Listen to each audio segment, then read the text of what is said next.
धन्यवाद। साथियों, एक बड़ी महत्वपूर्ण प्रेस वार्ता है, बहुत महत्वपूर्ण मुद्दा है।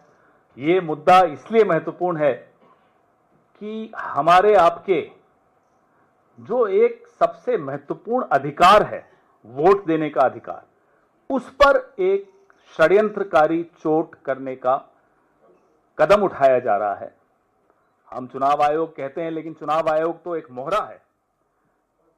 जो कदम ये उठा रहे हैं वो आपके सामने है। हम लगातार मुद्दे उठा रहे हैं, महाराष्ट्र के मुद्दे उठाए, हरियाणा के मुद्दे उठाए, और हैरानी की बात यह है कि जब हमारे नेता प्रतिपक्ष लोकसभा में राहुल गांधी जी या हमारे राज्यसभा में नेता प्रतिपक्ष और अध्यक्ष खड़गे साहब या इंडिया अलायंस के बाकी पार्टनर्स जब मांग करते हैं कि साहब फुटेज दे दीजिए, वोटिंग के दिन की फुटेज महाराष्ट्र की दे दीजिए, हरियाणा की दे दीजिए, वोटर्स लिस्ट दे दीजिए, तो महीनों तक चुनाव आयोग का जवाब नहीं आता। यहां एक महीने में पूरे बिहार की नई वोटर्स लिस्ट बन जाएगी।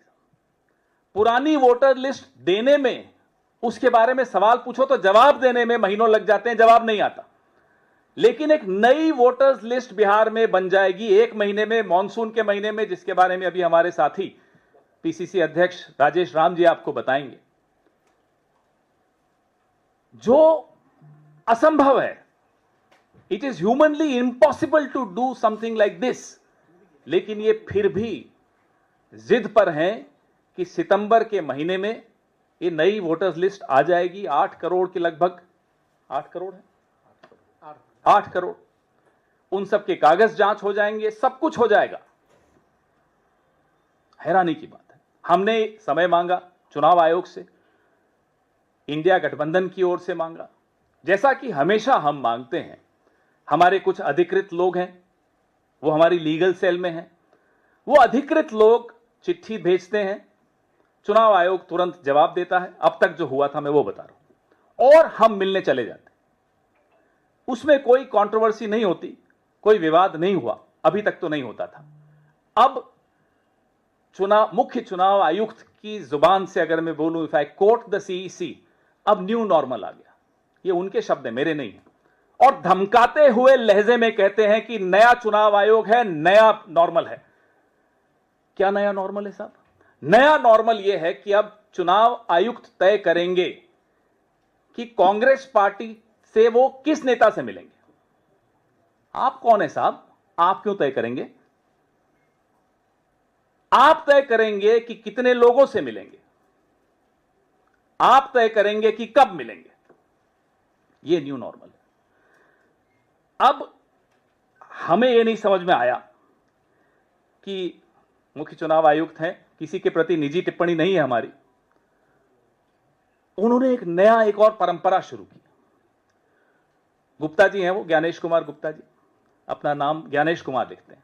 अब गुप्ता जी को यह लगता है कि पत्रकारों को वो व्हाट्सएप मैसेज करके खबरें प्लांट करेंगे और वो गुप्त रह जाएगी बात। गुप्ता जी, यहां कुछ गुप्त नहीं रहता। आपने 24 घंटे का टाइमर लगा रखा है, जिस नंबर से आप पत्रकारों को खबरें लीक करते हैं, वो सारे स्क्रीनशॉट्स हमारे पास भी आ जाते हैं। तो गुप्ता जी, आप शायद नए हैं चुनाव आयोग में, ज्यादा पुराने नहीं हैं।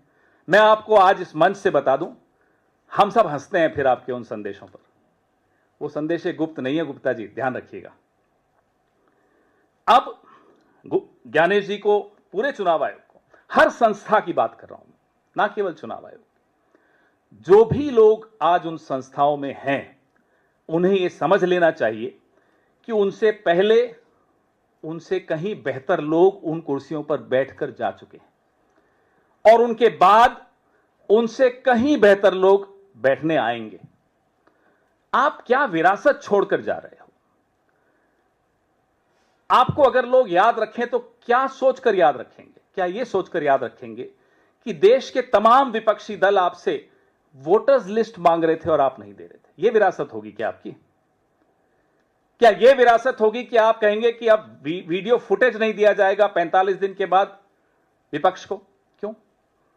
क्या यह विरासत होगी कि आपसे सवाल पूछे जा रहे हैं कि 5 बजे के बाद अचानक महाराष्ट्र में वोटिंग ज्यादा कैसे हो जाती है 12,000 बूथों पर, 85 असेंबली सेगमेंट्स पर? उसका जवाब नहीं देते और दाएं बाएं से इंफॉर्मेशन लीक करेंगे, दाएं बाएं से जर्नलिस्ट को सोर्सेस करके खबरें चलाएंगे। एक तो वो टाइमर लगाना बंद कर दीजिए गुप्ता जी, हंसते हैं सब। स्क्रीनशॉट में 24 सेकंड लगते हैं, आप भले 24 घंटे का टाइमर लगा दो, उससे क्या होता है? तो जो जिस तरह से चुनाव आयोग चला रहे हैं, मुझे लगता है लोकतंत्र और लोकतांत्रिक प्रक्रिया पर बहुत बहुत बड़ा खतरा मंडरा रहा। हमें लगता था कि जो इनसे पहले थे वो फेयर नहीं है, अब इनको देखो तो वोट याद आने लग गए। यह स्थिति हो गई आज चुनाव में। और यह खतरा विपक्ष के लिए नहीं है सिर्फ, यह खतरा आप सबके लिए है, एक एक वोटर के लिए है। अब एक और चीज मैं आपको बता दूं, टाइम मांगने के बाद जिस तरह से अपमानजनक रूप से कि साहब जिस व्यक्ति के माध्यम से टाइम मांगा गया वो अनधिकृत है। आप कौन होते हैं ये तय करने वाले कि वो अनधिकृत है या अधिकृत है? चलिए आपको लगता है वो अनधिकृत है तो उसको बोलिए कि साहब आप अपना ऑथराइजेशन ले आइए कांग्रेस पार्टी से। वो ले आता, आधे घंटे में ले आता। हमें कल ये आभास हुआ कि शायद हम गलत पते पर चले गए हैं। इतनी बड़ी बिल्डिंग चुनाव आयोग, निर्वाचन सदन, पता नहीं कितने 1-1.5 एकड़ पे तो होगी, कई लाख स्क्वायर फुट होगी, मेरे और आपके पैसे से बनी होगी। इतनी बड़ी बिल्डिंग में बैठने की जरूरत क्या? बीजेपी का इतना अच्छा मुख्यालय है, वहां एक फ्लोर ले ले जी, वहीं बैठ जाइए। हम क्यों बिचौलियों से मिलें? हम सीधा बीजेपी से बात करेंगे। माफ कीजिएगा, चुनाव आयोग किसी पार्टी का बिचौलिया नहीं हो सकता। सबको अपने दायरे में रहकर काम करना होगा, यह लोकतंत्र की परिभाषा है और सबका दायरा संविधान ने फिक्स कर रखा है, नियमित कर रखा है।